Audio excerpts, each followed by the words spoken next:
relationship counselor Elizabeth Overstreet. Everyone has this vision in their mind of what marriage is, how romantic they want it to be, how they're going to raise their children, what the core values are going to be in that relationship. But often we don't tell each other totally what that vision is.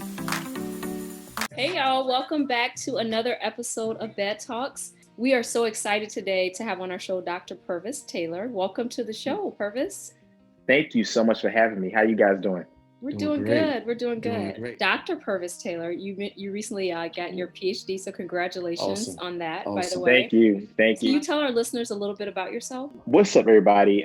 My name is Pervis Taylor. I am an award-winning celebrity life coach, speaker, author of the book Survival Mode. It's a book that teaches men of color how to process and navigate through their emotions and mental health. I have a master's degree in clinical psychology. I've been working in the space of coaching and wellness, mental health advocacy for 10 years. So I've been doing this work for a while, and I truly, truly love what I do.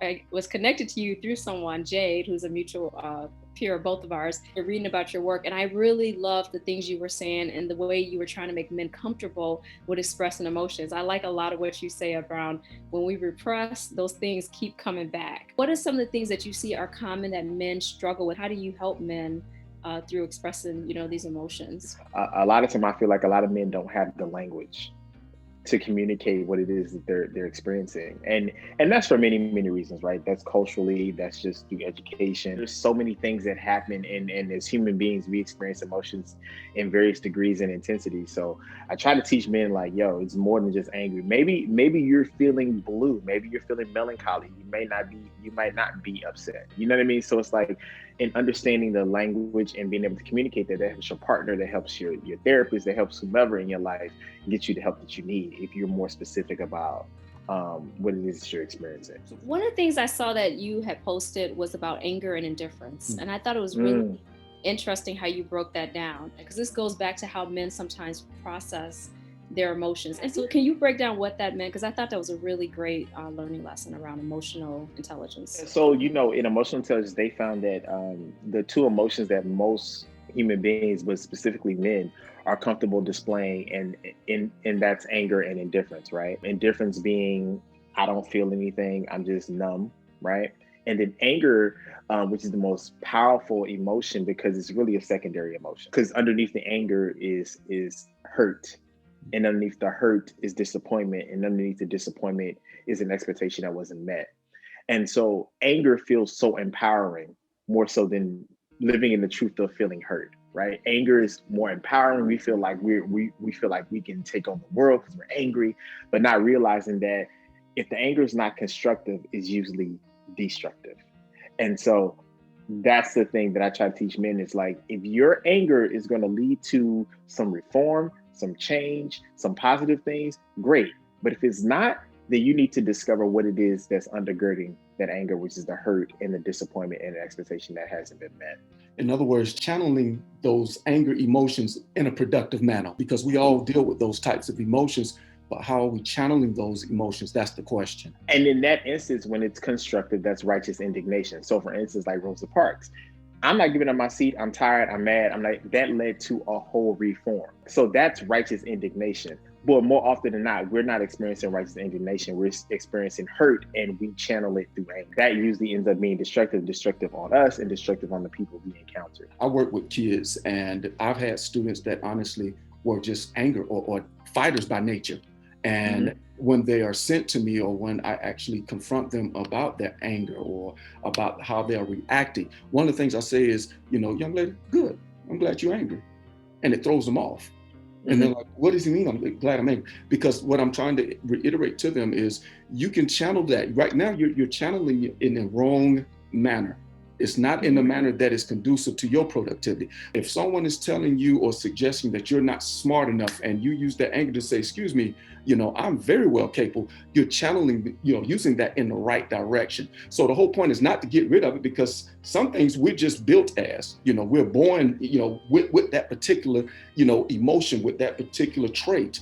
And it's not to get rid of it, but just to try to put it in the right direction. Yeah, and understanding where it comes from. And I think that comes through, self-reflection, introspection, something that I encourage men. I think for a lot of us, we're being introspective. We're discovering who we are and who we are not.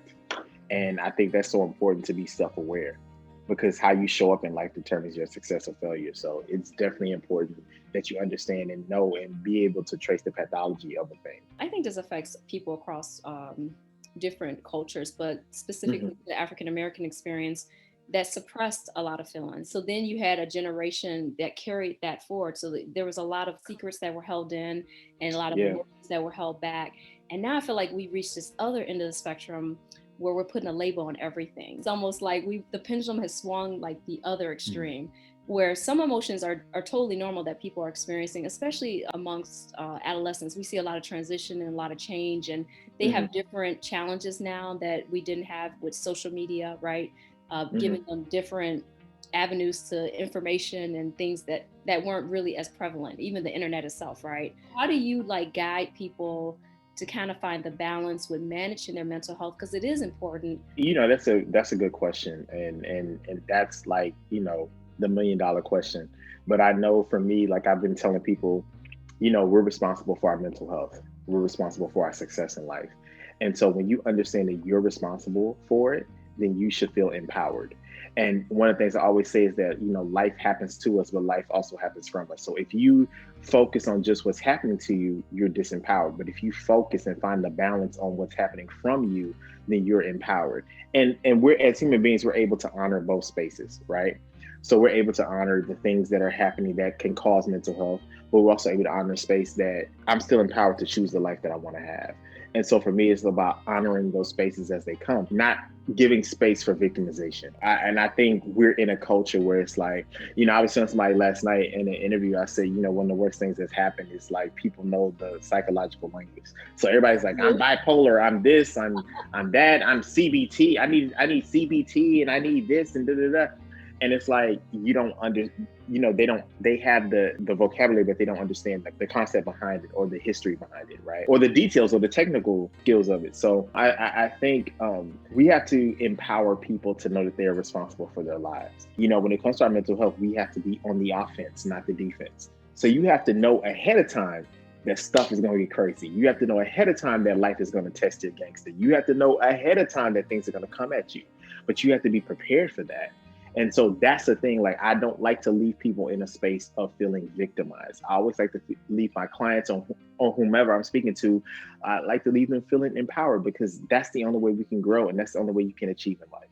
What would you suggest for men who struggle with just having that communicative piece? What would you suggest to them to open up more so that they don't keep a lot of things bottled up inside and still holding on to their masculinity? Because a lot of men feel like, well, if I'm talking every time about something I'm going through, I'm not masculine enough. How would you relay that to a man struggling with that?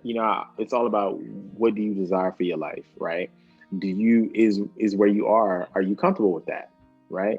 Because I think it's important. Are you comfortable with suppressing? And if you're okay with that, what can I say to that? But if you want to have freedom, which is your birthright, if you want to honor your humanity, which is your birthright, you're going to have to learn how to be vulnerable. Now, here's the thing with vulnerability. Vulnerability involves two things: risk and reward. The risk that you're being seen, that somebody can take advantage of that information, people can make fun of you, they can reject you. But the reward is that you can get the help that you need.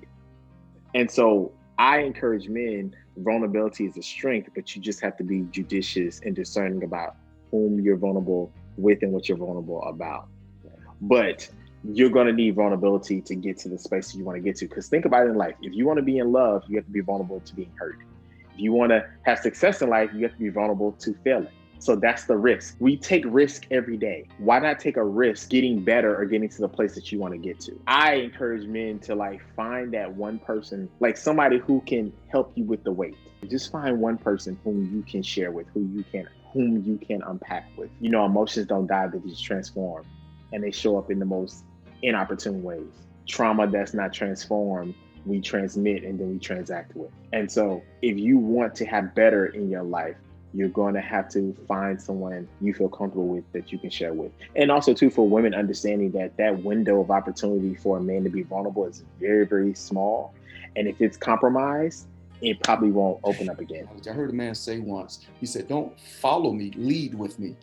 You really appear to have that aura about yourself. Don't just follow me, lead with me, because we're helping to lead ourselves through this journey. And I respect that. I figured out your gospel. It's the healing journey for people.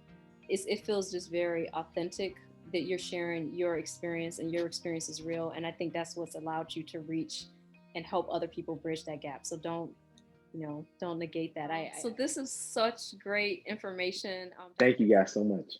Tell our listeners where they can find you, what projects you're working on. You can find me on social media on Instagram at Pervis Taylor, PervisTaylor, Facebook and LinkedIn. Pervis, just Google me. I'm there. Thank you so much, Dr. Pervis Taylor, for coming on the show and telling us about your experiences and how you help people heal through different traumas and not survive but thrive. Amen. That bridge. We're gonna leave the show at this mark, and you guys know you can listen to us on the Anchor app, iTunes, Google Podcasts, as well as Spotify. And until next time, XOXO, take care.